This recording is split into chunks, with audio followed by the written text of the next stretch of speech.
welcome back to my channel. Nah, di video kali ini kita akan belajar tentang diferensiasi sosial. Adapun pokok bahasannya adalah pengertian diferensiasi sosial, ciri-ciri diferensiasi sosial, jenis-jenis diferensiasi sosial, dan faktor penyebab terjadinya diferensiasi sosial. Kita masuk yang pertama, pengertian diferensiasi sosial. Nah, diferensiasi sosial berasal dari dua kata, yakni different dan socius. Different artinya berbeda, sedangkan socius artinya masyarakat. Ada seorang tokoh sosiologi yang mengemukakan tentang pengertian dari diferensiasi sosial.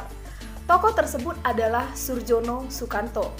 Surjono Sukanto mengatakan bahwa diferensiasi sosial artinya bentuk variasi profesi kerja dalam masyarakat yang dianggap sebagai sebuah prestise tanpa memberikan perbedaan-perbedaan yang nyata. Jadi, dapat kita simpulkan bahwasanya diferensiasi sosial artinya perbedaan masyarakat berdasarkan suku, agama, ras, gender, dan juga klan. Sekarang kita masuk ke ciri-ciri diferensiasi sosial. Ciri-ciri diferensiasi sosial yang pertama adalah ciri fisik. Dalam hal ciri fisik, dapat kita lihat dari adanya perbedaan bentuk mata, warna dan bentuk rambut, warna kulit, bentuk hidung, bentuk bibir, dan lain sebagainya. Yang kedua adalah ciri sosial. Dalam hal ciri sosial, dapat kita lihat dari adanya perbedaan profesi, jabatan, ataupun kekuasaan. Yang ketiga adalah ciri budaya. Dalam hal ciri budaya, dapat kita lihat dari adanya perbedaan adat istiadat, kesenian, bahasa daerah, pakaian adat, dan lain sebagainya. Sekarang kita masuk ke jenis-jenis diferensiasi sosial. Yang pertama adalah diferensiasi ras. Diferensiasi ras adalah perbedaan masyarakat dilihat dari ciri-ciri fisiknya, seperti misalnya bentuk hidung, bentuk bibir, warna kulit, warna dan jenis rambut, bentuk mata, dan lain sebagainya. Yang kedua adalah diferensiasi suku bangsa ataupun etnis. Diferensiasi suku bangsa atau etnis adalah perbedaan masyarakat berdasarkan ciri-ciri biologis yang sama, seperti misalnya budaya, bahasa daerah, kesenian, adat istiadat, dan lain sebagainya. Yang ketiga adalah diferensiasi agama.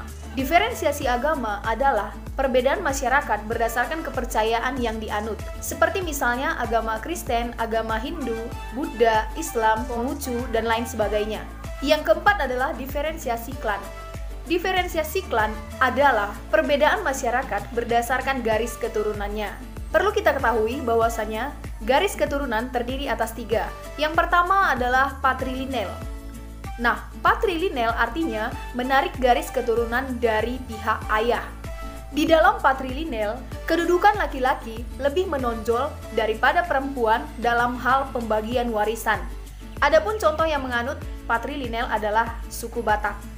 Yang kedua adalah matrilineal. Matrilineal artinya menarik garis keturunan dari pihak ibu.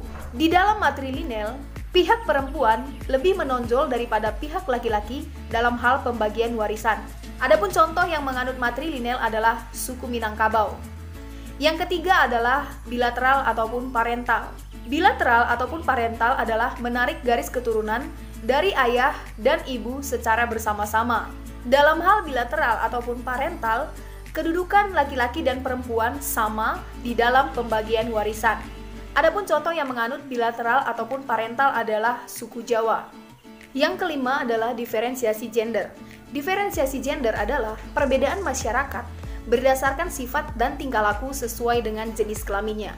Seperti misalnya, laki-laki ketika dihadapkan pada suatu masalah akan cenderung menggunakan logika, sementara perempuan akan cenderung menggunakan perasaan. Selain itu, laki-laki pada umumnya akan suka bermain mobil-mobilan, sementara perempuan akan suka bermain masak-masakan ataupun bermain boneka. Yang keenam adalah diferensiasi profesi. Diferensiasi profesi artinya perbedaan masyarakat berdasarkan jenis pekerjaannya, seperti misalnya guru, dokter, petani, pedagang, dan lain sebagainya. Yang ketujuh adalah diferensiasi asal daerah. Diferensiasi asal daerah artinya perbedaan masyarakat berdasarkan asal daerah atau tempat tinggalnya. Seperti misalnya, masyarakat desa yang berasal dan bertempat tinggal di pedesaan, dan masyarakat kota yang berasal dan bertempat tinggal di perkotaan. Yang kedelapan adalah diferensiasi usia. Diferensiasi usia artinya perbedaan masyarakat berdasarkan usia, seperti misalnya usia muda dan usia tua. Sekarang kita masuk ke faktor penyebab terjadinya diferensiasi sosial. Yang pertama adalah faktor geografis. Dalam hal faktor geografis, diferensiasi sosial dapat terjadi karena Indonesia terdiri dari banyak pulau, baik Pulau Jawa, Sumatera, Kalimantan, Sulawesi, dan lain sebagainya. Sehingga hal tersebutlah yang membuat Indonesia beraneka ragam, baik iklim, topografi, jenis tanah, kualitas tanah, dan lain sebagainya. Yang kedua adalah faktor sejarah. Dalam hal faktor sejarah, diferensiasi sosial dapat terjadi karena Indonesia pernah dijajah oleh bangsa barat ataupun bangsa Eropa, sehingga hal tersebutlah yang membuat Indonesia beraneka ragam, baik suku, agama, ras, bahasa, budaya, dan lain sebagainya. Yang ketiga adalah faktor agama. Dalam hal faktor agama, diferensiasi sosial dapat terjadi karena setiap orang memiliki cara pandang yang berbeda-beda terhadap agama. Hal tersebutlah yang membuat Indonesia memiliki beragam jenis agama. Yang keempat adalah faktor budaya ataupun tradisi. Dalam hal faktor budaya ataupun tradisi, diferensiasi sosial dapat terjadi karena setiap daerah memiliki nilai dan norma yang berbeda-beda yang dianggap penting. Hal tersebutlah yang membuat Indonesia memiliki budaya ataupun tradisi yang beraneka ragam. Baiklah, sekian video dari saya tentang diferensiasi sosial. Semoga videonya bermanfaat untuk kalian semua, dan jangan lupa di like, komen, dan subscribe ya. Terima kasih.